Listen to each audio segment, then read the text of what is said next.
दोस्तों नमस्कार। आपकी सफलता ही मेरा मिशन है। ज्ञान कोश एजुकेशन पर आपका अभिनंदन है। दोस्तों आज एक बार फिर वन लाइनर क्वेश्चन की शानदार श्रृंखला लेकर मैं आपके सामने आया हूं, जिसमें 60 से ज़्यादा प्रश्न हम लोग पढ़ेंगे और एक से एक शानदार प्रश्न पढ़ेंगे जो टीजीटी पीजीटी के लिए बहुत ही इंपॉर्टेंट है। उसको समझ लीजिएगा, न केवल टीजीटी पीजीटी बल्कि हर एक एग्जाम के लिए बहुत ही महत्वपूर्ण है। तो आशा है कि आप लोग बहुत बेहतर ढंग से तैयारी कर रहे होंगे। तैयारी में आप लोग कोई लापरवाही मत करिएगा, ये मैं पहले आपको बता दूं, क्योंकि जिस तरह से खबर आ रही है हो सकता है कि इस महीने में यानी नवंबर में सदस्यों का ये नियुक्ति हो जाए, और अगर सदस्यों की नियुक्ति हो जाती है तो दिसंबर में मान के चलिए कि आधे दिसंबर तक काफ़ी संभावना है कि एग्ज़ाम का नोटिफिकेशन आ सकता है। अगर इस तरह से अगर आधे दिसंबर में नोटिफिकेशन अगर आता है तो मान के चलिए कि फरवरी में आपका एग्ज़ाम हो सकता है, लेकिन अगर कहीं लेट होता है तो नहीं कहा जा सकता है। लेकिन फिलहाल आप लोग फरवरी टारगेट करके अपनी तैयारी कंटिन्यू जारी रखिए। प्रतिदिन आप 4 तो नहीं बल्कि 5 से 6 घंटा 7 घंटा अगर आप पढ़ाई कर लेते हैं तो बड़ी अच्छी बात है। वैसे आप में से बहुत सारे लोग जैसे मेरे जैसे टीचर होंगे तो उनको हो सकता है कि टाइम ना मिलता हो, फिर भी सुबह और शाम में कुछ रात में टाइम निकाल कर तो कुछ तो करना पड़ेगा तभी, क्योंकि बिना परिश्रम के कुछ मिलना नहीं है, कुछ तो त्याग करना पड़ेगा। तो इस तरह से आप लोग तैयारी करते रहें और निरंतर आप बुक्स भी पढ़ते रहें, वीडियोज़ भी देखते रहें, नोट्स भी बनाते रहें, यानी एक बिल्कुल एक सिस्टमेटिक ढंग से आप काम करेंगे तभी सफलता मिलेगी। ठीक है ना। चलिए आगे हम लोग बढ़ते हैं। आज हम लोग देखते हैं पहला प्रश्न। आखिरी कलाम में प्रश्न आता है कि जायसी ने किस रचना में बाबर की प्रशंसा की है। तो जायसी ने आखिरी कलाम में बाबर की प्रशंसा की है। ठीक है ना। पद्मावत में किसकी प्रशंसा की है। तो पद्मावत में शेरशाह सूरी की प्रशंसा की गई। ध्यान रखिएगा ये दोनों प्रश्न बहुत इंपॉर्टेंट हैं कि बाबर की प्रशंसा किसमें की गई है। तो बाबर की प्रशंसा की गई है किसमें, आखिरी कलाम में। ठीक है ना। और शेरशाह सूरी की प्रशंसा किसमें की गई है, तो पद्मावत में की गई है। ठीक है। चलिए एक बहुत शानदार प्रश्न और, चौथा संसार पत्र के संपादक कौन है। तो चौथा संसार पत्र के संपादक जो है कि नरेश मेहता जी हैं। ठीक है। शंकराचार्य ने स्मार्त संप्रदाय की स्थापना किया। आपको पता है शंकराचार्य ने स्मार्त संप्रदाय की स्थापना किया था, लेकिन कब किया था और किस नाम से, किस वाद से किया था। तो 8वीं शताब्दी में किया था। इनकी शताब्दी क्या है, 8वीं, और अद्वैतवाद के नाम से, यानी अद्वैतवाद को स्मार्त संप्रदाय भी कहा जाता है। संप्रदाय पूछता है तो आप कहेंगे स्मार्त संप्रदाय, और वाद पूछता है, सिद्धांत पूछता है तो आप कहेंगे अद्वैतवाद। तो सिद्धांत और संप्रदाय में अंतर होता है। ठीक है ना, इसको ध्यान रखिएगा। पांचवा हम लोग टॉपिक देखते हैं, पांचवा प्रश्न देखते हैं कि रामानुजन ने श्री संप्रदाय की स्थापना किया। ने श्री संप्रदाय का स्थापना किसने किया, आप जानते भी होंगे। तो रामानुजन ने श्री संप्रदाय का स्थापना किया है। हरिबिंदी कहानी है, किसकी कहानी है, मृदुला गर्ग की कहानी है। इसके पहले यह प्रश्न टीजीटी में पूछा जा चुका है, इसको आप इंपॉर्टेंट लगा लीजिएगा, ये पूछा जाने वाला प्रश्न है, पूछा जा सकता है। दामुल का कैदी भी पूछा जा चुका है, ध्यान रखिएगा, दामुल का कैदी। तो दामुल का कैदी जो है यह भी एक बहुत ही शानदार प्रश्न है, यह प्रेमचंद का है। ठीक है ना। चलिए एक बहुत शानदार प्रश्न आप शायद जानते भी हो, सलाम 25 चौक का 150, ये दो कहानी है। ठीक है ना, दो कहानी। इस कहानीकार इसके कौन है, तो आप जानते होंगे शायद ओम प्रकाश वाल्मीकि हैं। ठीक है ना। शनिचरी किस कहानी की पात्र है, कौन, शनिचरी। तो कसाईवाड़ा की पात्र है शनिचरी।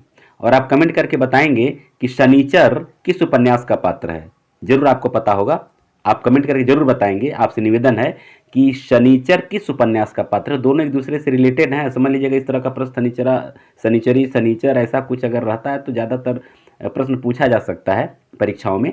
तो आप बताएंगे कि शनिचर किस उपन्यास का पात्र है और उसके उपन्यासकार कौन है। अगर ये बता दें तो बहुत अच्छी बात है, उनके मतलब उसके जो लेखक कौन है। ठीक है ना। चलिए तरुण के स्वप्न, तरुण के स्वप्न जो है यह सुभाष चंद्र बोस की क्या है, आत्मकथा है। क्या है, सुभाष चंद्र बोस की आत्मकथा है तरुण के स्वप्न। चलिए आगे बढ़ते हैं। लोहे की दीवार के दोनों ओर, आप जानते भी होंगे, ये काफी अच्छा प्रश्न है, पूछा भी जाता है, इसलिए इसको मैं डाल दिया हूं, यशपाल का है ये। अलंकार शेखर किसे कहा जाता है, तो अलंकार शेखर कहा जाता है केशव मिश्र को कहा जाता है। पांचाली रीति का संबंध किस गुण से है, तो पांचाली रीति का संबंध प्रसाद गुण से है। ठीक है ना। रीत संप्रदाय का प्रवर्तक किसे माना जाता है, बहुत शानदार प्रश्न है, इसको याद रखिएगा, बार बार पूछा जाता है। रीत संप्रदाय का प्रवर्तक वामन को माना जाता है, ठीक है ना। अब आइए कुछ रचनाओं की, यानी हरिऔध जी के रचनाओं का हम लोग सन देख लेते हैं, कौन सी रचना किस सन में प्रकाशित हुई थी।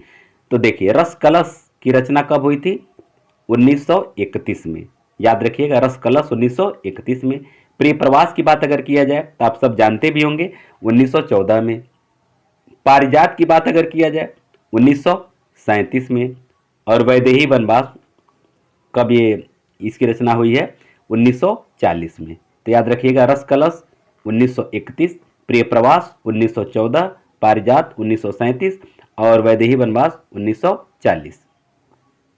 हरिश्चंद्र खंड काव्य है, क्या है ये, खंड काव्य है। इसके रचनाकार कौन है, तो जगन्नाथ दास रत्नाकर हैं। हरिश्चंद्र खंड काव्य के जो रचयिता हैं ये जगन्नाथ दास रत्नाकर हैं। एक पंक्ति देखिए, बहुत शानदार पंक्ति है, उषा कथा उर्मे आवास, यह पंक्ति किसका है और किससे लिया गया है, तो यह पल्लव से लिया गया है और किसका है, पंत जी की पंक्ति है ये। उषा कथा उर्मे आवास, यह पंक्ति पल्लव से लिया गया है, पंत जी का है। आम के पत्ते, बहुत शानदार प्रश्न है, पूछा भी जाता है, इसके पहले पूछा भी जा चुका है। आम के पत्ते यह किसकी रचना है, तो रामदरस मिश्र की रचना है। किसकी रचना है, रामदरस मिश्र की ये रचना है। और इस पर व्यास सम्मान मिला था। कौन सा सम्मान मिला था, व्यास सम्मान मिला था। कब मिला था, 2011 में मिला था, ठीक है। चलिए आगे देखते हैं। मोहनदास कहानी है, मोहनदास कहानी, यह कहानी, इस कहानी के उपन्यासकार कौन है, यह कहानीकार कौन है, उदय प्रकाश। इस कहानी के रचयिता कौन है, उदय प्रकाश, ठीक है। अष्टयाम आप सब जानते हैं कि नाभादास जी की रचना है, लेकिन इसमें पूछा जाता है किस भाषा में है और इसमें किसका वर्णन किया गया है। तो जान लीजिए, यह राम और सीता के 8 पहर की दिनचर्या का वर्णन है और यह ब्रज भाषा में लिखा गया है। विश्व मिथक सरित सागर, यह एक रचना है, बहुत प्रसिद्ध रचना है, पूछा भी जाता है। रमेश कुंतल मेघ की रचना है विश्व मिथक सरित सागर।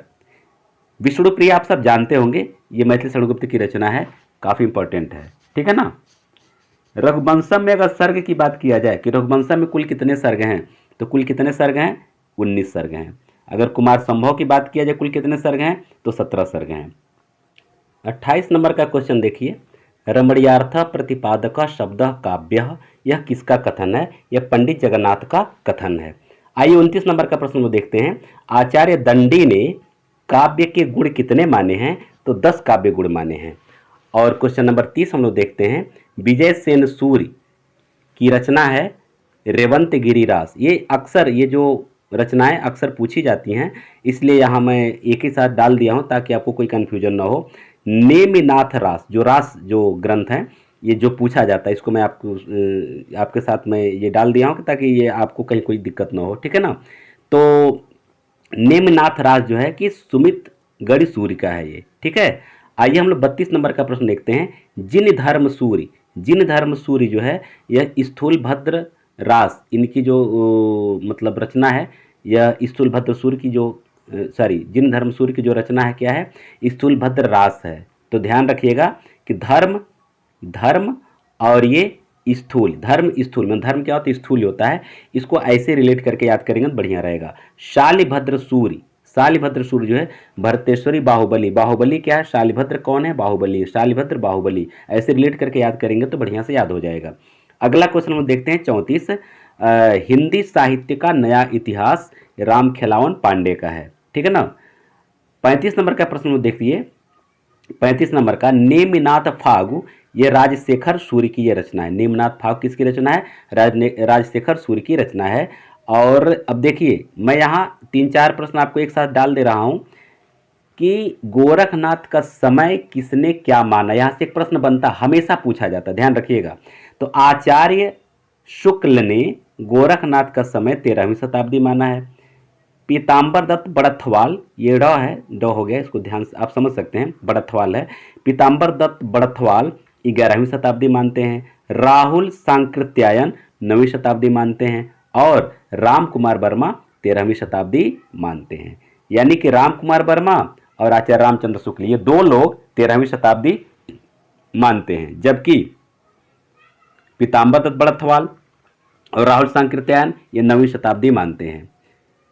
अगला प्रश्न देखा जाए कि लोना किसकी पत्नी थी। लोना तो ये रैदास की पत्नी थी। हितजू को मंगल अक्सर पूछा जाता है, परमानंद की कोई एक रचना बताइए। तो हितजू को मंगल ये परमानंद जी की रचना है। बिहारी वाग विभूति, ग हलंत होना चाहिए क्योंकि पीडीएफ बनाते समय थोड़ा सा कुछ दिक्कत आ जाता है, टेक्निकल चीज़ें आ जाती हैं, फॉन्ट जिसे को नहीं मिल पाते, इसकी वजह से पूरा ग हो गया है।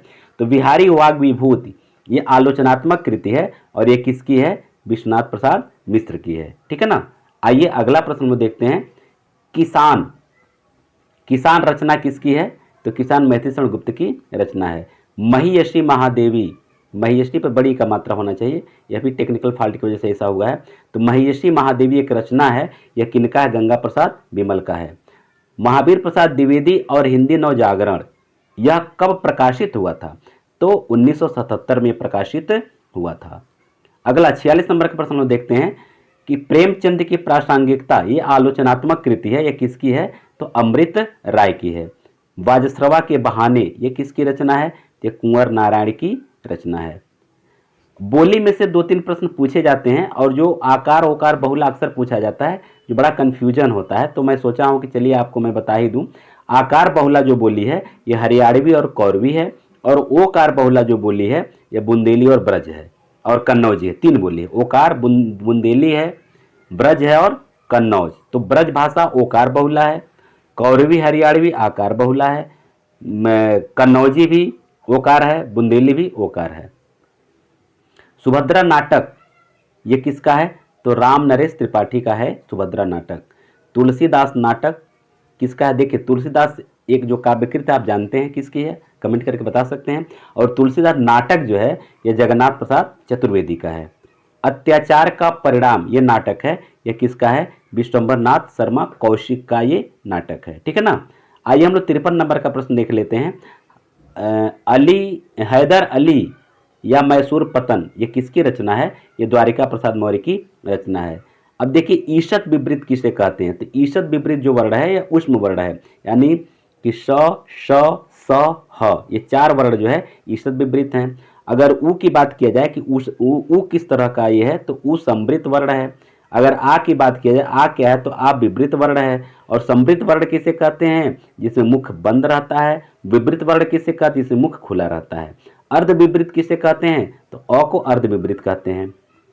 हालांकि ये प्रश्न 58 और 59 नंबर का प्रश्न कॉमन है, आप जानते होंगे कि अल्प प्राण वर्ण जो है कि 1 3 5 है, महाप्राण वर्ण जो है कि 2 4 है। मतलब ये कि क वर्ग ख वर्ग च वर्ग सॉरी क वर्ग च वर्ग ट वर्ग का जो है 5 वर्ण। तो इसमें आप जो आप नए व्यूअर हैं उनके लिए मैं बता रहा हूँ, जो मेरे नए साथी हैं, तो आप देखिएगा 1 3 और 5 ये 3 जो है एक रो में जो चल रहा है वह अल्प प्राण होगा, और उसके बाद से महाप्राण जो होगा दूसरा और चौथा वर्ण होगा। तो इसको आप ट्रिक कर सकते हैं और उसको आप बना सकते हैं। आइए शब्द के भेद हम लोग जान लेते हैं। उत्पत्ति का आधार पर शब्द के कितने भेद होते हैं। तो उत्पत्ति का आधार पर शब्द के 4 भेद होते हैं। कितने भेद होते हैं, शब्द के 4 भेद होते हैं। व्युत्पत्ति का आधार पर ये 3 होते हैं, योग रूढ़, यौगिक और रूढ़। और अर्थ के आधार पर कितने होते हैं, 2 होते हैं, सार्थक और निरर्थक। विकार के आधार पर कितने होते हैं, ये भी 2 होते हैं, विकारी और अविकारी। ठीक है ना। आशा है कि वीडियो आप लोगों को बहुत अच्छा लगा होगा, और यदि अच्छा लगा हो तो आप इसको लाइक कर लीजिए, और आपको लगता है कि आप अपने दोस्त को भी इसमें शामिल करना चाहते हैं, उसको भी जानकारी देना चाहते हैं, अपने दोस्तों को भी शामिल कर लीजिए, वहाँ शेयर कर दीजिए। और अगर आप पहली बार इस वीडियो को देख रहे हैं, निरंतर टीजीटी पीजीटी की तैयारी करना चाह रहे हैं, निरंतर आप यहाँ से कॉम्पिटिटिव एग्जाम की तैयारी करना चाहते हैं, तो आप इस चैनल को सब्सक्राइब कर लीजिए। एक बार प्लेलिस्ट को जरूर देख लीजिएगा, बहुत सारी वीडियोज हैं आपके लिए फ्री में।